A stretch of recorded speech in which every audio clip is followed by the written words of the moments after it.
This video is about counting dotted quarter notes. It is not about a football field and it is not about a running track.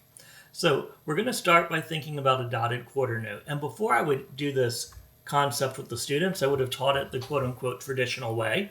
We have already tried to apply it, but now we're going to revisit the dotted quarter note that gets 1.5 beats. And if we follow that by an eighth note, we know it gets half of a beat.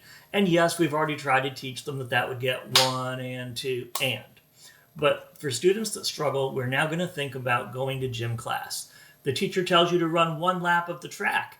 So you jog/walk for a while /chat with some of your friends, and you make 1 lap of the track. There's lap number 1. Yay, woo, woo. So glad we didn't have to run a mile. We all know that would be 4 laps. Oh no. Now the teacher says run another lap, but you only get halfway and you stop. You stop. Have you run lap 2? No. Well, was it lap 1? No. Was it lap 3? No. It wasn't a single lap because it was only half of a lap. So we're going to call that the beginning or the first half of lap number 2. Now let's say you stop and you're hanging out with your friends and the teacher fusses at you to start going again. So we start there at the bottom of the screen and we're going to work our way back to that starting point. Can we call that lap number 3?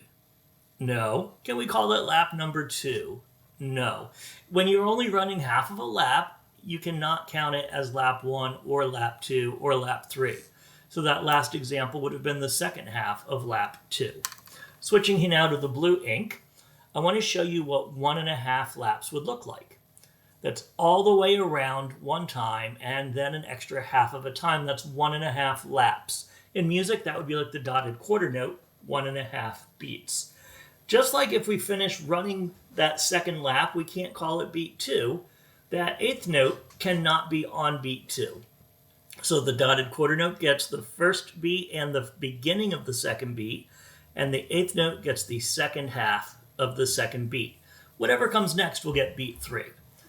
1 and 2 and. This is just a different way to think about counting and to think about the dotted quarter note eighth note. Use it as a review or reinforcement. Use it as scaffolding or for a student that just doesn't understand it after the traditional way of teaching it. I hope this helps.